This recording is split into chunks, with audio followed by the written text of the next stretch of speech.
basi la koro bana nga fola ah basi tan wallahi barakadallah mais muro doni benade o ko ni afseke basi bon c'est ça est-ce que mura fa nyugo c'est ça parce que don bi belawo ouais mais abi ma toro mura ale nyu ngom bana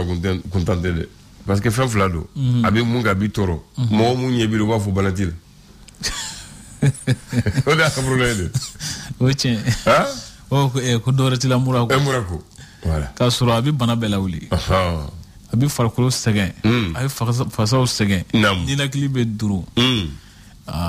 bana wore munum bi farla abi ga so ko lu belawli ko bela mo woti dora ko ko dora ta la mura ko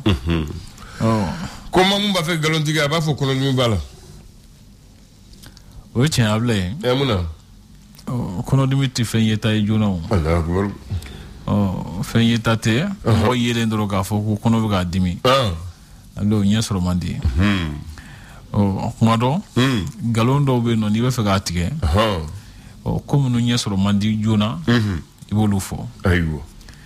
misali ni ma ko robon de sunu mi barula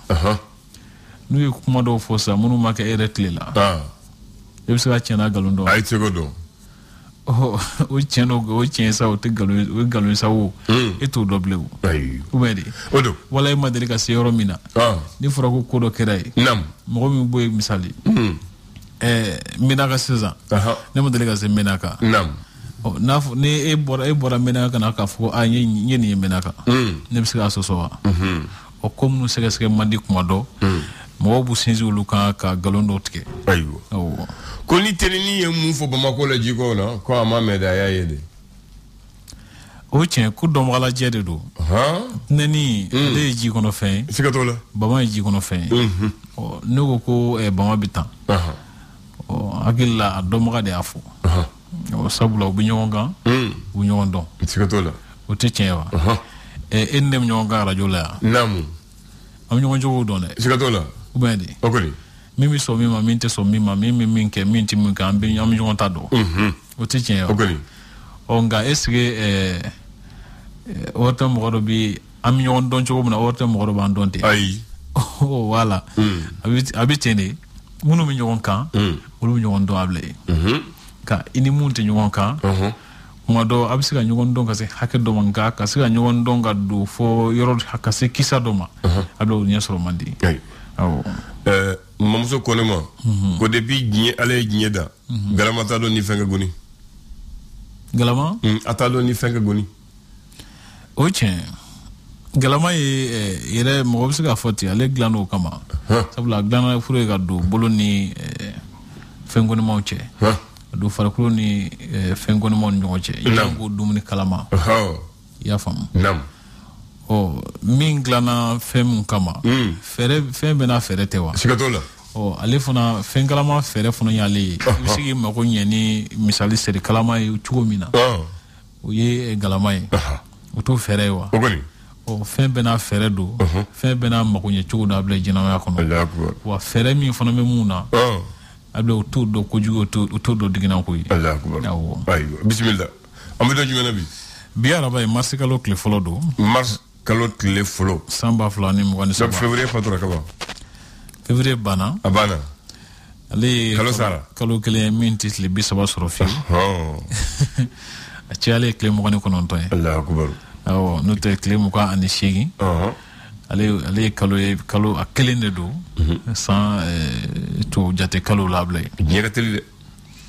yoro Allah ayo ay 35 c'est ça bien bi kalo sabala aywa kalo sabana damle na bien bi fam am do de ala ka ke hera amin anga damle lesor ale mu fu ako shara sumba gafe kura mi ni akunganga laban kulu do fe ma biolo flangu me kulu mi kono ku klaru ka barala wi gafe nta ka di jamana nyama ma kulu nela simi gwita ko yelema chama ba ko yelema mun ni ye jamana donga hamna ko taka do bala ko fe iba ifuna ka foko kala ta ko sharia funa falendo donola fale mun donola ko sente ye yamoradi o baro hukumu kono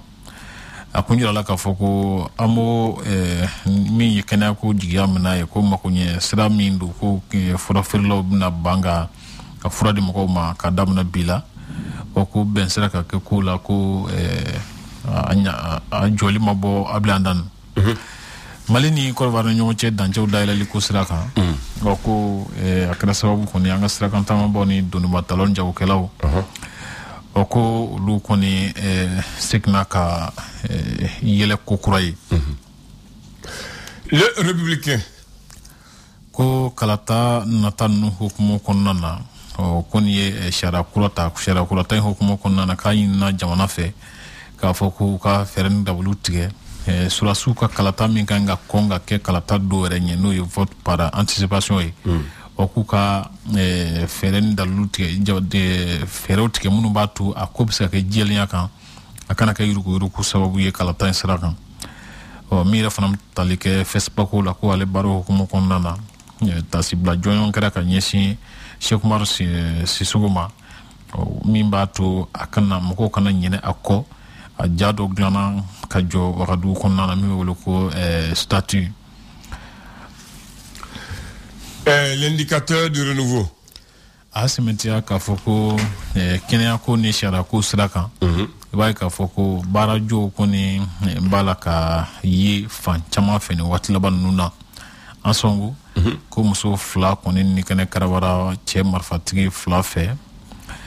ko fe ba ifuna ka foko CNDH wala do kon ani ka yini jamana fe ka foko bingane wala munu kara kanibozo ko ka atigila mugo yini ko bla sharaka bulukan ko fura firlo ni kere kena su chake do kunye a yini nga foko ka waru kasra amoko ko konnana ko benyo wana sara ka stro ako strategela o tunga fetala uka la halayo tunga fetabe se ke fere ka do fara jamana soro yakuba astra ko chugumina anika demsonu nga barako kele ko nyon dala jamme wole ko connect 223 ale baro bul dal no kabla marsikalu en kle kononto natayna burem ko mira fanam taleke na ko senero do ko labena ka bi samba flantana wol flan kabla muso ka bulokan oku akeme tono chama sababu ye kanyasi musuka soro yakuba siroma here l'indicateur non l'indépendant indépendant sementia ka foko sia wuluma ni fisemantia kula selimi kera Tunisie jamana nyamo fe ka kodo do bala ka ele jamana dew na kernganya mali dew sikatole oko kalanden do kone jugna ni muruye anyedala nyaba jawere la no o mi refana witalike kalanden wore do be no mamu kanjati kulu gena ka buka so kono Tunisie ka do fe o ka so ke président ka ukanyama kan kuma kan nuye mali jamana ye uka la sigden so nyamo me wole ko chargé d'affaires ka le wele ko ka ni son ko ajira ko stratela ka jira ka fuku na jena ye few la jabaka takanyesin mali do mamunu me Tunisie farkulo walma ku genga bu kaso kono ku na jena ye few tamanga jeno o kofe ko sesim konnana ko kanga nyon dala jedo ke mbelu ko assemblée consulaire marsikalo en clem wani sabaka sia clem ko ananima o ko manju sembarami malaka nyama joro fabi o ko alebi songa ke nyama idana songa daka usrakan ko ga sisika shingele o ko bo sra de kable o ko fe minaka ko sidla moko kononton jati ulu ne kane karabara ko bakan chama fana be no takera ni o ye bamachi jagul mewle ko AGC mo fe o ka sementia fana ka foko nyina san konna na ko dobi songa bo sanu bota hakela o ka jinga sefo toni bioro ane saba jatima les échos wele asimentia ka foko adamadiya mbe mali kono ko yala ko ye geleare ka nyeshi mali jochu nyuma mawa o ko mogoya ko ke nyon kama iba soro ni wase ka famu able bitaro do rasisa bi ke kama alika soro ni kuma do a shera jiganenu o ko yala ko ye fi bayi anga jamana njollawa les échos keme kinendo nyonchi no shara sumba ngafo marabulu kuram no ni udu kone sigira singa o ko yala ko musako funa na bla bulu ka wasa ka seka ko in lat wala li sina teliawa ko ni muso sekatani wormabu kuma ka cham sidebdo ala sementia ka foko shara suma gafe labane dira chamaje fanga nyamama ko farafna ka kilian tomba fana nye Tunisie jamana nyamga Kaid Said ka kuma kan kon ani ka jira saka foko wala bendaute ko sida utna jena yefu doka fara chamaje fanga wati kan mali kono katme samba fla ani mugan nani kan ibaye fana ka foko yurugu ndungo juga keleni hokumu kono ko tonsiki bado sementia ba ko yarno ko minye farafna jamana chama yurugu munu balaka yurugu kele ko cakada chama fara nyonka na wuli ko association des autorités anti-corruption en Afrique uluka la jere de hukumu kundo able naam ni sud matin akara sud ko yebi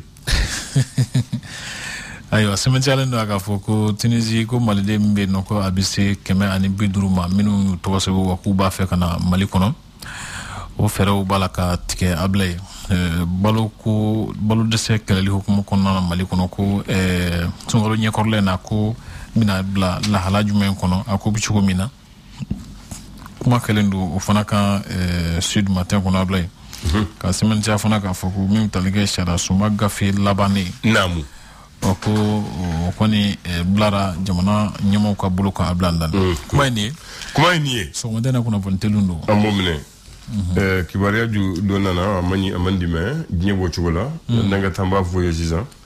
na mu fo mbo foye folo ambi wati jumene la 6 ans ambi so mandala jumene be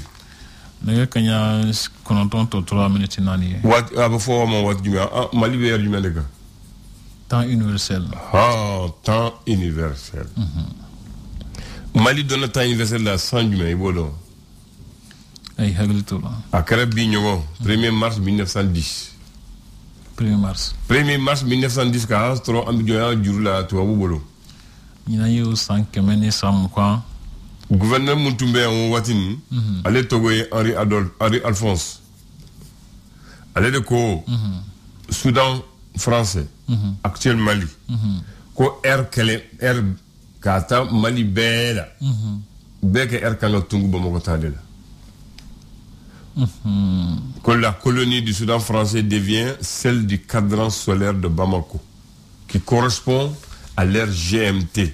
heure temps moyenne Greenwich, l'heure standard. Donc Bamako, comment aller dans la Bamako? Bamako wati ni bientôt ba wati temps universel le besra là. Ako donc Mali tabe kanga aligné Bamako là. Allez décision beau. 1er mars 1910. L'heure unique en République du Soudan, dans la colonie Soudan français. C'est le temps universel. Depuis au Watinfobi, en beau temps de cas. Abina wa sisa furga mo ka famu. Wati mi me bon ko 600. Wati mi bon ko 600. Wati kile me Kidal. Ori Kidal. Wati kile me Kai. Wati kile me Gao. Wati kile me Tombouctou. Hali wati te kile. Ali kile ndebe. Yawo. Parce que tout le monde là. Kidal Tombouctou ni Kai. Ou ko wati ni Bamako to ni Mali to te kile. Jetamine oyira uluga tlebe binga so ngat lema bi uka shubu ko ka so nga shuma ko ali sungalo lo busunde ka so mo sunde uka dugu je anye mais tu wabu ni mbetoy ako beka I aligné Bamako tala parce que Bamako de fa bayo watin donc depuis odophobie alsa bo chokola mo wili tuguni donc ko green l'heure moyenne ko le GMT veut dire greenings time meet donc on a pris en référence au cadran solaire qui passe par le méridien, qui passe en Angleterre et dans la ville de Greenwich, qui est un quartier de Londres, qui traverse. Donc, on va aligner au déca.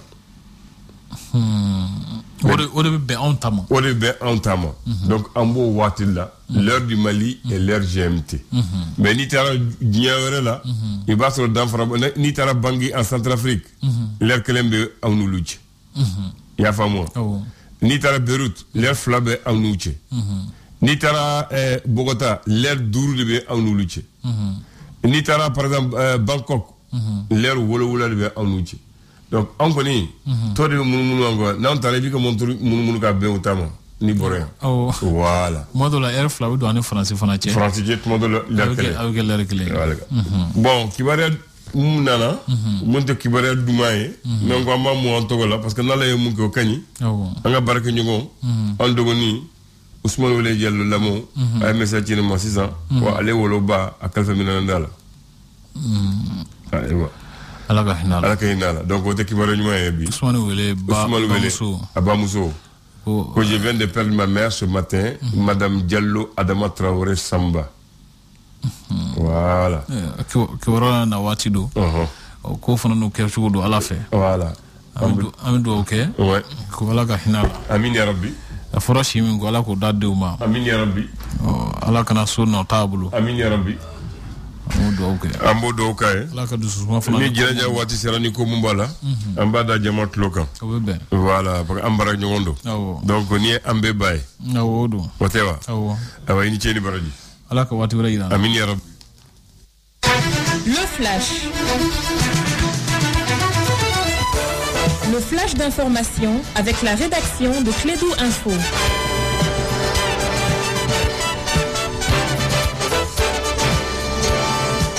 9h en temps universel, le temps du Mali. N'est-ce pas, Mamelka? Absolument, Abdoulaye. Et c'est le temps du Mali depuis 1910, 1er mars. Ah oui. La date est notée. C'est historique. Merci. Et bienvenue donc à ceux qui viennent de nous rejoindre. Le document final du projet de constitution suscite un vif débat autour de certains articles. Il comporte 191 articles au lieu de 195 de l'avant-projet présenté aux autorités de la transition en octobre 2022. Le président de la transition, le colonel Assimi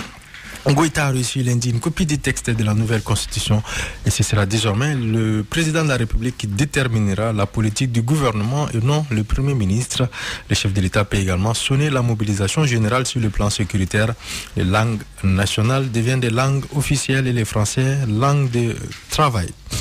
Avancer en matière de réforme, poursuite du chronogramme électoral ou encore mobilisation autour de la carte biométrique. C'était le sujet au menu d'une conférence de presse qui s'est tenue hier mardi par la coalition des organisations partenaires pour des élections reçues au Mali. Rendre effective la participation des femmes au processus électoral et aux réformes politiques et administratives, gage de stabilité et de sortie durable des crises au Mali. C'est le thème d'une rencontre de 5 jours qui a débuté hier à Bamako sur les dynamiques d'intégration de la dimension genre dans le processus électoral et les réformes politique administrative au Mali. C'est une initiative du ministère de l'administration territoriale et de la décentralisation et le ministère de la promotion de la femme, de l'enfant et de la famille. Ils ont décidé de revenir sur les motifs de la grève limitée au CHU Gabriel Touré. Ils, ce sont les membres du syndicat national de la santé, de l'action sociale et de la promotion de la famille. Les difficultés d'accueil et la prise en charge des patients au niveau de l'établissement hospitalier seraient entre autres raisons de la cessation du travail au CHU Gabriel Touré. Et puis un petit mot de culture, Cheikh Oumar Sissoko, immortalisé à Ouagadougou au Burkina Faso. Il a désormais sa statue dans la rue des cinéastes les plus méritants d'Afrique. C'est grâce à son film Gimba le tyran qui a été étalon du Yenega d'or en 1995. La cérémonie de dévoilement de la statue de notre compatriote et réalisateur Cheikh Oumar Sissoko a eu lieu à Ouagadougou. Une cérémonie présidée par le ministre de la Culture du Faso en présence de plusieurs cinéastes. Abdoulaye Andan a dit pendant qu'il est 9h passé de quelques 3 minutes. Un grand merci à vous, chers auditeurs, qui nous suivez depuis les premières heures de la matinée. Infiniment merci à l'enfant du désert qui était du côté de la console technique. La rédaction vous donne rendez-vous à 10h pour d'autres informations. Merci.